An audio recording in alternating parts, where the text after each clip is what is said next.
काल महाराष्ट्र सरकारने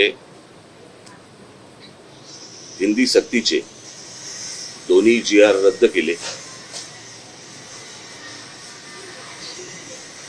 किंवा रद्द करायला त्यांना भाग पाडलं आणि त्यासाठी म्हणून मी तमाम महाराष्ट्रातल्या मराठी जनतेचं अभिनंदन करीन।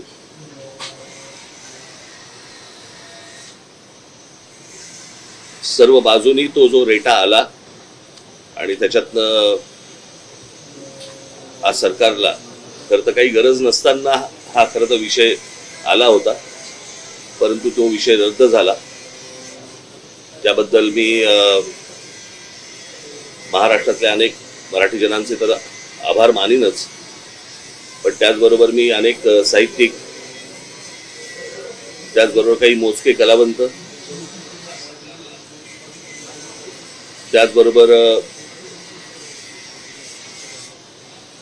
मराठी वर्तमानपत्राचे आणि मराठी टेलिव्हिजन चॅनलच्या सर्व पत्रकार आणि संपादकांचे मी आभार मानतो। हा विषय जेव्हा निघाला त्यावेळेला हा काही विषय क्रेडिटचा नाहीये, पण हा विषय जेव्हा निघाला सरकारकडनं त्यावेळेला सर्वप्रथम आम्ही त्याला विरोध केला। त्याचं पत्रही आम्ही तुम्हाला मागच्या वेळेला तिन्ही पत्र मी तुम्हाला वाचून दाखवली होती आणि ती पत्र ज्यावेळेला गेली आणि वातावरण जसं जसं तापायला लागलं त्याचबरोबर महाराष्ट्रामध्ये इतरही सगळे राजकीय पक्ष त्याच्यामध्ये उद्धव ठाकरेंची शिवसेना असेल, राष्ट्रवादी काँग्रेस असेल, शरद पवार साहेबांची इतर राजकीय पक्ष जे आहेत महाराष्ट्रामधले आहेत, संघटना आहेत, यांनी देखील त्याला पाठिंबा दिला। आम्ही 5 तारीख मोर्चाची जाहीर केली होती, खरं तर 6 केली होती, मग ती 5 केली कारण 6 तारखेला आषाढी एकादशी असल्यामुळे। आणि हा जर मोर्चा निघाला असता तर मला असं वाटतं न भूतो असा मोर्चा हा निघाला असता। जे साधारणपणे 70-75 वर्षाचे जी लोक आहेत त्यांना कदाचित संयुक्त महाराष्ट्राचा काळ आठवला असता आणि तसंच त्याच प्रकारचं वातावरण एक महाराष्ट्रामध्ये निर्माण झालं आणि मराठी ताकद काय आहे हे देखील राज्यकर्त्यांना कळलं, मराठी माणूस एकवटला की काय होतं हेही देखील कळलं। त्याच्यामुळे परत असलेल्या भानगडीमध्ये सरकार जाणार नाही अशी मी आशा अपेक्षा बाळगतो।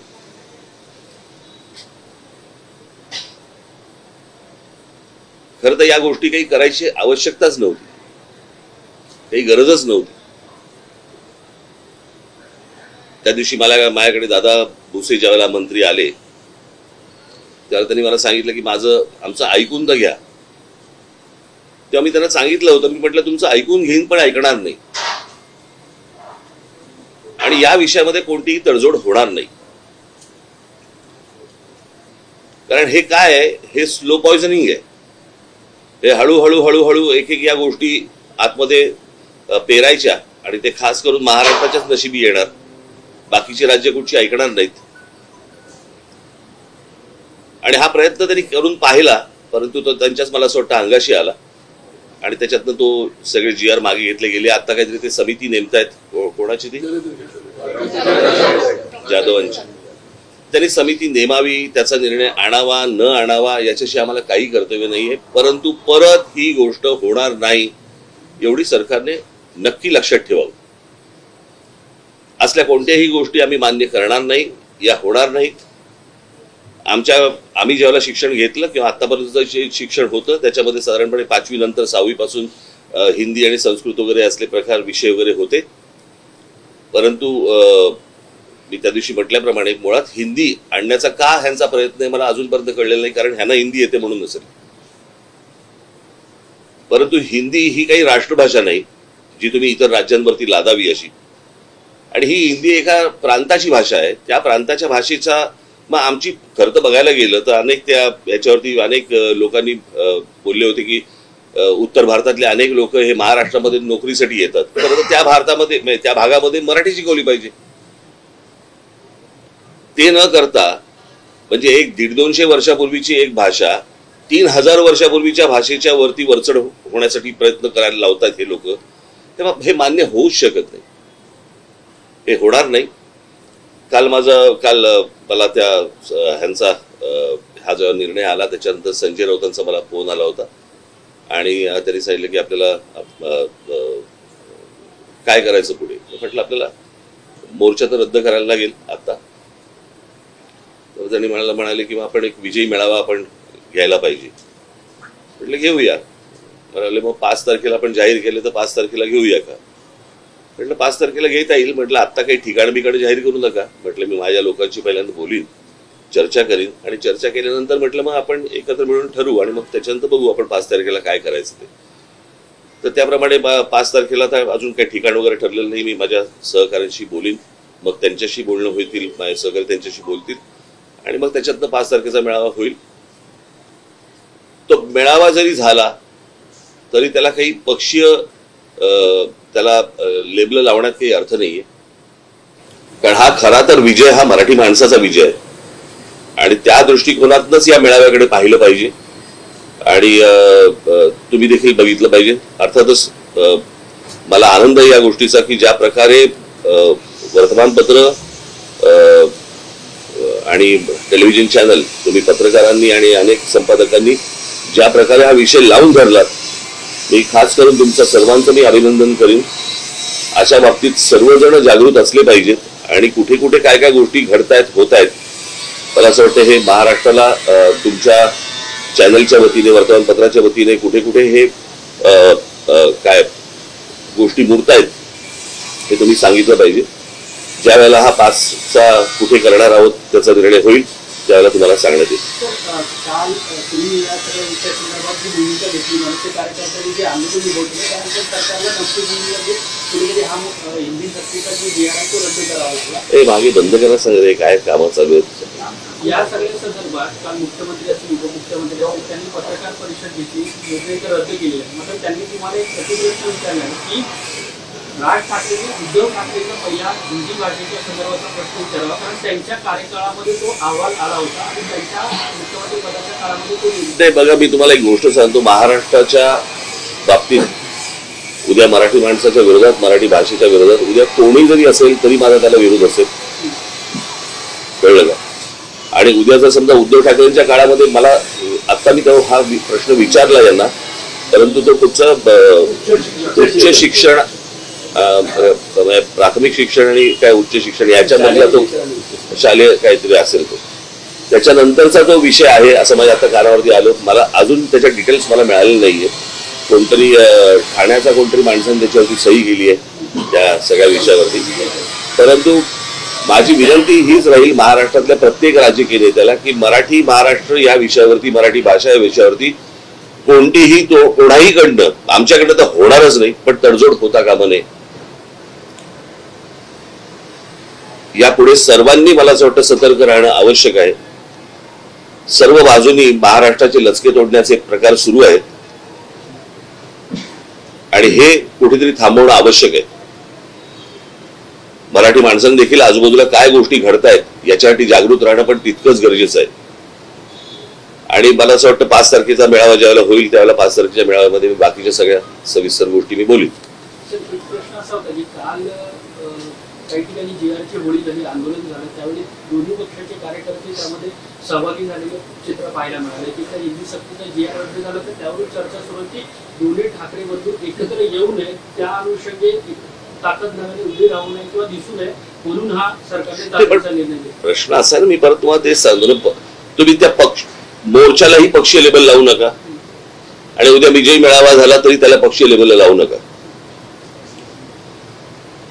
कसं आहे, युत्या, आघाड्या, या सगळ्या गोष्टी, निवडणुका, या सगळ्या गोष्टी येत जातील, जात जातील, सगळ्या गोष्टी होत राहतील. मराठी भाषा संपली, परत नाही येणार, कळलं का. कारण भाषा ही संस्कृती टिकवत असते. उद्या तीच जर मुळाशी गेली ना तर या युत्या आघाड्यांना काय अर्थ आहे.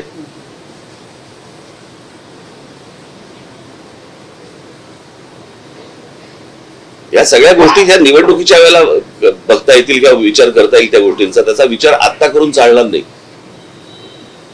आता मला असं वाटतं की या सगळ्या गोष्टींकडे तुम्ही एक संकट म्हणूनच पाहावं, त्याला राजकीय लेबल लावू नयेत. कळलं का? आणि उद्या त्या प्रकारचा काय मेळावा काय घ्यायचा असेल तर कसं होते काय होते मी आपल्याला कळवेन. विरोधकांचा मोर्चा असं वारंवार सत्ताधाऱ्यांकडून सांगण्यात आलं होतं, पण तुम्ही जसं आव्हान केलं होतं की मराठीवर प्रेम करणारे सगळेच त्या मोर्चामध्ये एकत्र झाले होते, पण विरोधक एक नरेटिव्ह सेट करण्याचा प्रयत्न नाही, या शब्दाला पण काही अर्थ नाही आता. नरेटिव्ह कळलं का? सरकार करतो तो नरेटिव्ह.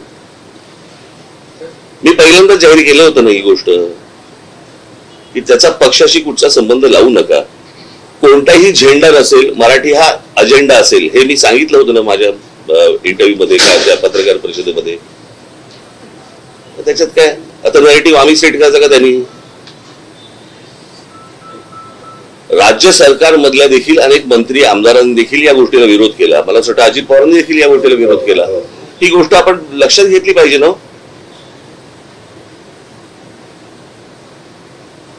आपण पाहिला असेल तर सत्ताधारी पक्षामध्ये पण अनेक लोक विरोध करतात. पुन्हा एक समिती नेमण्यात आली.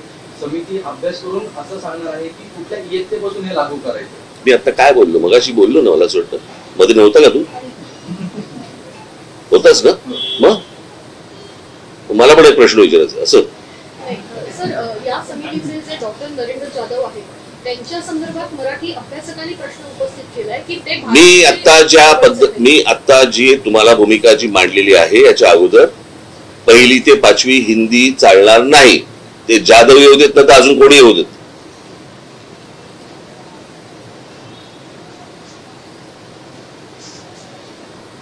कळलं का? महाराष्ट्रामध्ये ज्या प्रकारचा मराठी माणसांनी विरोध केलेला आहे या गोष्टीला, याची जाणीव मला असं वाटतं जाधवांना असावी.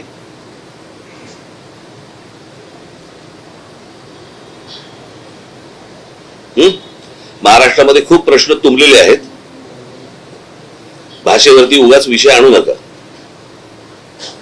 आणि माझी जे विरोधक बसलेले आहेत विधान भवनामध्ये, विधानसभेमध्ये, तिकडे जे आमदार बसलेले आहेत, त्यांनी मला असं वाटतं आता जे अधिवेशन सुरू आहे त्याच्यामध्ये मूलभूत प्रश्न जे आहेत महाराष्ट्रामधले त्याच्यावरती चर्चा करावी. या विषयावरती चर्चा करून वेळ वाया घालू नये. आता GR रद्द झालेला आहे. आता जे इतर विषय जे आहेत त्याच्याबद्दल बोलावं. शिक्षणामध्ये अनेक त्रुटी आहेत. कळलं का? शाळा नाही आहेत, तुमच्या शिक्षकांना पगार नाही आहेत, एकेका शिक्षकावरती ओझं टाकताय तुम्ही वेगवेगळ्या विषयांचं, त्याच्यामध्ये इतर कामही त्यांना दिली जात आहेत. इतके जे विषय आहेत त्या विषयांवरती हात घालावा.